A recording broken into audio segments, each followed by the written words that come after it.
So basically, there are people who often believe that catching trades like this is impossible, right? And there are others who also think that it requires some superhuman ability to catch trades of this kind. But to me, I think they are all limited beliefs, right? So in today's video, I'm going to help you to break through those limited beliefs and show you with proof how to trade like this with just the understanding of market structure. So make sure to watch this video to the end because it has a lot of value which will improve your trading and how you see the market. And also, if you are not subscribed to the channel, kindly hit that subscribe button, turn on post notifications so that you don't miss other future important videos. So with that being said, let us jump straight onto the chart and find out the secret to trading this ping pong style on the market.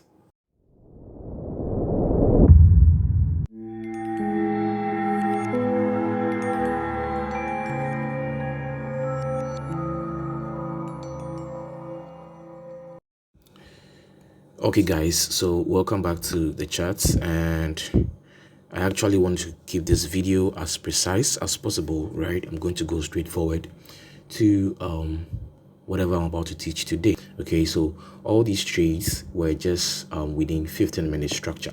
Okay, they weren't swing trades, they were just intraday trades that were within 15-minute structure. Okay, so quickly let me go to the 4-hour time frame and first show you the bigger outlook that I was looking at, right? So on the 4-hour time frame, we've had this push to the downside right here, and so I was looking for price to come back into the supply zone, right? And so I was going to capitalize on this retracement leg into the supply zone before I can sell back if I get any opportunity. So that was the whole bigger picture that I was looking at, right? So fast forward on the 15-minute time frame, let me show you what the 15-minute was doing. Okay, so on the 15-minute time frame, I saw price change intent over here for a bearish one. So price was making lower highs and lower lows, right? So this was a hidden supply zone or a hidden block on the 15-minute time frame. Okay, I understood what was happening. So yeah, I just marked my stuff, whatever I was supposed to mark. I just marked them, and then I continued with whatever I was doing, right? So I knew that there was a hidden block over here. Okay, so once I saw price push above this wick, I knew that I've had a change of intent. Okay, so 15 minutes was bullish, okay, confirming to me that it wants to begin the retracement that I was looking for into that 4-hour supply. Okay, so you see how everything aligns. I was expecting a retracement, and then the 15-minute has switched bullish. It has switched its intent for a bullish one. So I knew that the retracement was about to start. So let me just put this over here that we are working within this bullish 15-minute leg.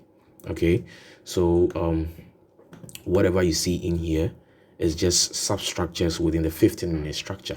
So all these lower highs and lower lows that you are seeing over here, they are just substructures. It doesn't mean that 15 minutes is bearish. No, 15 minutes will only be bearish when this low is taken out. Okay, so I was taking the trades from this particular day over here. Okay, so let us just take note of that. So it's just the simple stuffs that I showed in my previous videos, right? So you wait for the break of structure, you mark your demand and supply zones, you wait for price to come back into it, then you look for your entries, right? So I've had my first thing here. I've had that 15-minute break of structure or a change of intent, right? I've had my demand zone over here marked, okay? And what do I see? I see price come into this demand zone, okay? But what do I see again? Like I said, these substructures, this bearish move are just substructures within the 15-minute leg. Okay, it doesn't tell you that the 15 minutes is bearish. No, they are just substructures.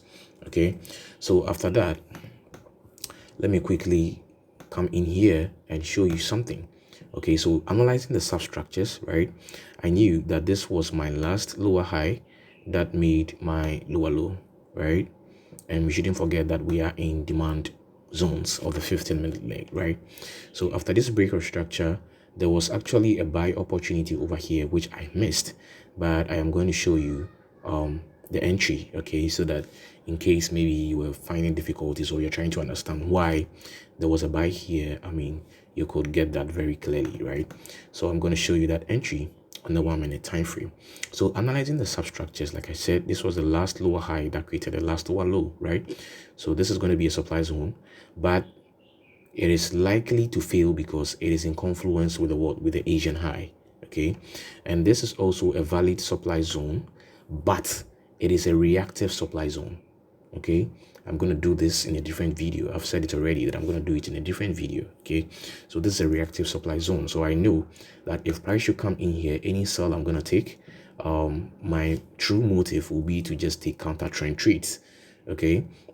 So let me quickly jump onto the 1 minute time frame and show you the entries of these trades that I took, okay? So yeah, so on the 1 minute time frame, you know, like I said, there was a trade here which I personally missed. It was a Frankfurt open trade, okay, which I personally missed. Okay, so we had this bearish push to the downside, and within this push we had price showing signs of bullishness in here, okay? So we had a demand zone, first demand zone over here, and a second demand zone over here, which was in confluence with the Asian low, right? But what did price do? When price pulled up, or when price pushed up, it retraced into this first demand zone. And what did we see? We can see price giving us that confirmation to take the buys to the upside, and this was just Frankfurt open trades, right? So if you were looking forward to take this trade, I mean, this is how you could have taken that trade, I mean, to the wick, you know, just tapped like that. You know, you have to be reasonable with your stop losses.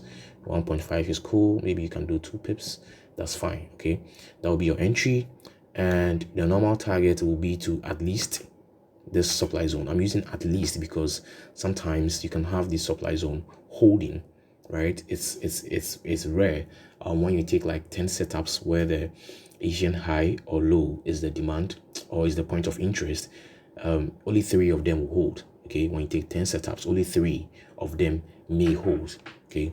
So that I'm using at least. So you can buy to at least the supply zone or to take out this high, okay? That'll be like 6.85. That's okay. But because I knew what I was looking at, I mean, like I said, I missed this one, but I caught this one. So how did I get this one? You know, when price got into the supply zone, you know, like I said, it's likely going to fail. Look at what it did over here. It gave that intention to sell, okay? So people who are looking forward to sell the market right here, I mean, it would have taken you out. And this is just a reaccumulation schematic, okay? So we had our preliminary supply, we had our bias climax, our selling test, we had the creek, and then I entered right here, okay, because I knew what was happening. On a normal day, you're supposed to enter after the reaccumulation is completed. That is somewhere around here, okay? But I knew what was happening, that the Asian high was going to be taken. So I just took my entries over here, and my targets were way higher. You know, my targets were to this 15-minute high over here. You know, when we started earlier, I was showing you that we need to get to this high, okay? That was a swing, the bullish swing leg. So that was exactly where I was targeting, and that was where price got to. I'm going to show you that in a second. So if I should take this one back, you can see that price got to that level. But I was quite unfortunate because it took me out on a break-even with some volume on, right? Because I breached my break-even protocol, okay? So personally, I took out 50% volume right here within the supply zone at 1:15, right? That is like 7.5, okay? That's like 7.5. So that was my entry for this one, okay? And like I said, this supply zone was a reactive supply zone. It wasn't a true supply zone to look for pro trend sales. It was just a supply zone to look for counter trend sales, okay? So I'm going to show the screenshots of my entry here on the left side of the screen, of this buys on the left side of the screen, okay? And I had this sales as well, okay, because I knew it was a reactive supply zone. Immediately price came in, gave me that intention that it wanted to sell. I took the sales as well for a 6%. I took full volume on this one right here. Okay, I think I took like, yeah, I took almost 95% of my volume off, of this one, and I was expecting price to come into the re-accumulation where I can have another buys to the top. Okay, but look at what was happening here. We had price, within this leg we had another substructure, so this was the whole swing structure over here within this substructure, like within this internal structure. Okay, so this is one leg and this is also another leg. Okay, a whole leg. This is the whole swing leg.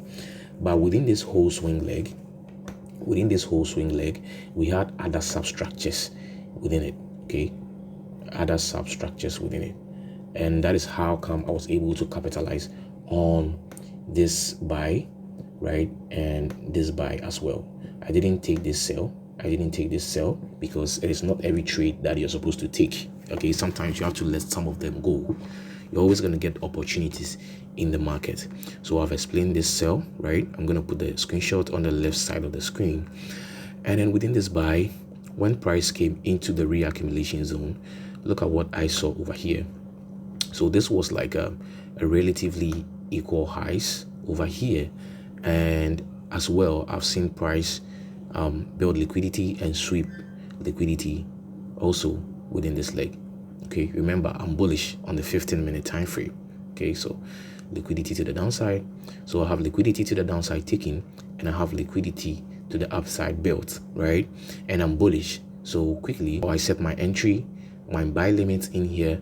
Again, I have some levels of imbalances over here, so I set my buy limit, and then price just came in, tucked in, and then right into this zone. So I took 80% of my volume at 1:5, right, at 1:5, and I allowed the rest of the 20 to float into the supply in case that it wants to continue with the bullish move to the upside. Okay, and then what happened is that when price got into the supply zone, it got respected, right? So this was also a possible trade. I will show the screenshots of this one, of my MT4, of this one on the left side of the screen, right? So like I said, I didn't take this sell. Okay, I didn't take this sell, but it was a good one. If in case you were looking forward to take that as well, it was a good sell to take. Like it would be like a contingency sell, right, for any opportunity that comes within this leg. Okay, so yeah, so with this sell, we had price retrace, or we had price showing you sign of bearishness right here. Okay, I had 2 points of interest where I was watching, and 1, 2, okay, they are all within premium zones, so I can look forward to sell it. Okay, sorry about that. So I had this push to the downside, right, and when price came in, look at that beautiful confirmation that you had right here, and that was where your sales came in, right? So you could have taken the sales, but after that, what do we see? In here, like I said, this was the whole swing leg, but we have had price change intent over here. Internally, price was bullish. Okay, so price has shown that intention to move to the upside. Okay, and it has retraced the supply zone over here, and we all know that we are in accumulation, we are in that accumulated reaccumulation zone. Okay, so when price came back, quickly, I pay attention to details, right? I pay attention to details, and that is what you must do as a trader. So fast forward, when price retraced to the downside, I saw this equal lows, relatively equal lows over here, that it was liquidity built and taking.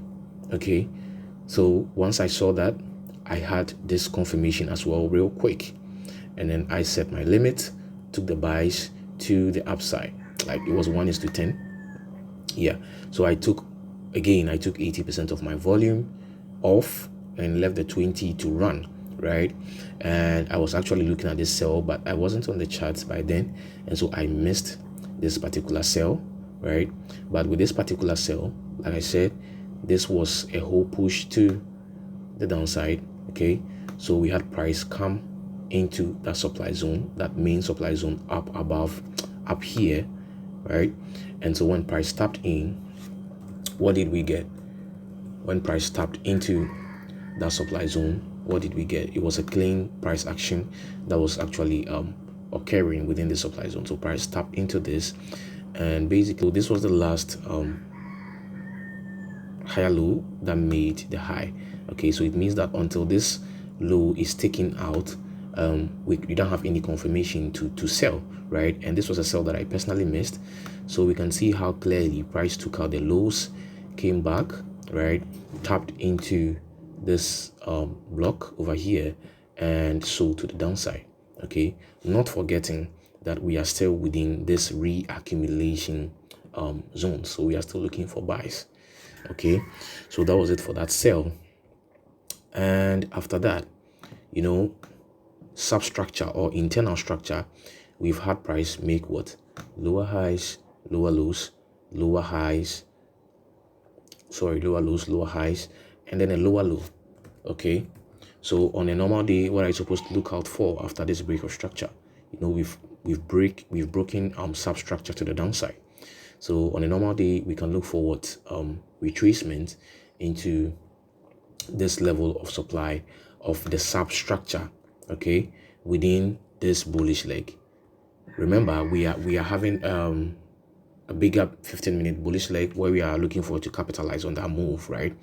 So at this point, I had my stop loss hit, and this trade took me out on the break even with a 50% volume left, right?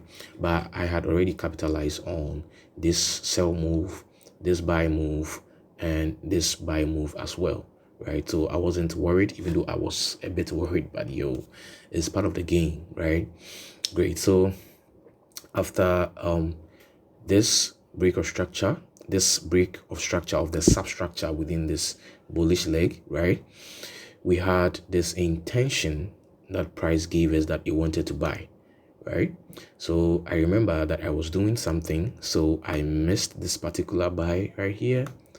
I missed this particular one, but after that I had a confirmation right here, and so I took my buys over here, and my stop loss was very, very tight, and so price took me out. I think it was a 1 pip stop loss or 1.5, I think so. For me, yeah, it was a 1 pip stop loss, I think so.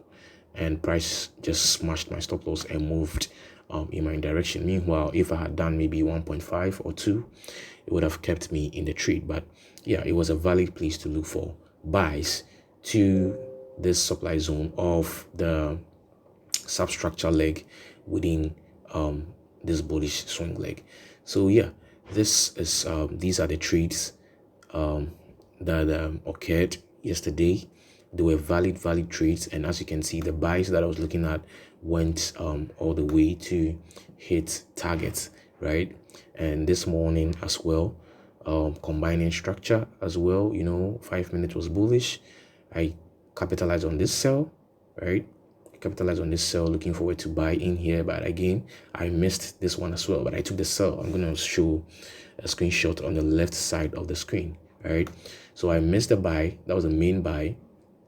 I missed it, but if I was going to take it, it was going to be something like this. It was a tricky one, you know, but it was valid. You know, when price came into this demand zone, you can see he had that push to the downside, you know. So my entry would have been right here on that bearish candle, right? That inside bar engulfed, and then my stop loss would have been like 1.5 or let's say 2, right? Reasonably, and my target would have been to still that 15-minute high, you know, that 15-minute high that I was looking at from the previous day, and that's like 13.85, right? So even though I was looking forward to enjoy that retracement leg into that supply zones, but yo, sometimes you just have to take what you need to take and then you walk out of the market, right? So yeah, guys, so these are all the trades that I took, and this is how to actually combine market structure to take all these nice and beautiful trades on intraday basis. This is where I'm going to end today's video, and if you found value in the video, kindly hit the like button and leave your comment in the comment section. So see you in the next video.